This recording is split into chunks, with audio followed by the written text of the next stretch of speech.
اسلام سے ہی لوگوں کو نفرت کیوں ہے؟ اسلام کو ہی لوگ ختم کرنا کیوں چاہتے ہیں؟ اسلام کو ہی لوگ غلط کیوں ٹھہراتے ہیں؟ اسلام کے بارے میں لوگ غلط باتیں کیوں کرتے ہیں؟ اور اسلام کو ہی ہمیشہ غلط ثابت کرنے کی لوگ کوشش کیوں کرتے ہیں، لیکن پھر بھی وہ لوگ ناکامیاب ہی کیوں ہے؟ آئیے میں کچھ فیکٹ کے بارے میں آپ کو بتاؤں کہ جو کہ اسلام میں حرام ہے، اور دنیا اس چیز کو ایسی دکھا رہی ہے کہ ایسا لگ رہا ہے کہ یہ چیز صحیح ہے لیکن اسلام غلط ہے۔ آپ نے فیشن انڈسٹری کے نام سنا ہوگا، جس کے نیٹ ورتھ کی اگر میں بات کروں 2.5 ٹریلین ڈالر ہے۔ اپنے جسم کو کسی غیر نامحرم کے سامنے دکھانا یہ پروہیبٹڈ ہے، اور فیشن انڈسٹری یہ اپنے جسموں کی نمائش کرواتی۔ اسلام غلط ہے لیکن یہ فیشن انڈسٹری صحیح ہے۔ اب اگر بات کروں پورنوگرافی کی، تو پورنوگرافی انڈسٹری کی نیٹ ورتھ 500 بلین ڈالر ہے، اور اسلام میں اسے زنا کا نام دیا گیا، اور کسی بھی شخص کو نکاح سے پہلے، شادی سے پہلے زنا حرام ہے۔ اگر ویسا کوئی کرتے ہوئے پایا جاتا ہے تو 100 کوڑے مارنے کا حکم ہے دونوں کو، لیکن اسلام یہاں پر پھر غلط ہے، لیکن یہ پورنوگرافی انڈسٹری صحیح ہے۔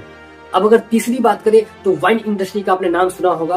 وائن انڈسٹری کے اگر نیٹ ورتھ کی بات کریں تو 1.5 ٹریلین ڈالر، کیونکہ اسلام میں شراب حرام ہے، کہ شراب اگر پینے کے بعد لوگ اپنا آپ کھو دیتا ہے، اور جو نہ کرنا بھی چاہے وہ بھی شراب پینے کے بعد لوگ کر سکتے ہیں، لیکن یہاں پر پھر اسلام غلط ہے اور شراب پینا صحیح ہے۔ اب اگر بات کریں تو بیاج کی، جسے ہم لوگ انٹرسٹ بھی کہتے ہیں، آج بیاج کو اس طرح سے ریپرزینٹ کیا گیا جنتا میں تاکہ اسے بیاج نہ لگ کر ایک حلال کام لگے، جس نے آپ نے EMI کا نام سنا ہو، یہ بھی ایک بیاج ہی ہے۔ اگر بیاج کی بات کروں تو 5 ٹریلین ڈالر ان کی نیٹ ورتھ صرف بیاج کی، اور بیاج اسلام میں حرام ہے، انٹرسٹ اسلام میں حرام ہے، بیاج لینا دینا دونوں حرام، لیکن پھر یہاں پر اسلام غلط ہے اور بیاج صحیح ہے۔ ابھی جیسے میں نے چاروں پر بات کیا، دنیا کے مطابق ان چاروں کو ایسا ریپرزینٹ کر کے رکھا گیا ہے کہ چاروں صحیح ہے، لیکن اسلام یہاں پر غلط ہے، اس لیے لوگ اسلام کو ختم کرنے کی بات کی جاتی ہے کہ اگر جب اسلامی حکومت دنیا میں آ جائے گی تو ان سب چیزوں کا نام و نشان بھی نہیں رہے گا، اور یہ سب چیز مٹ جائے گی ہمیشہ ہمیشہ کے لیے۔ اس لیے لوگ اسلام کو نیچا دکھانے کی کوشش کرتے ہیں، اور اسی لیے لوگ اسلام کو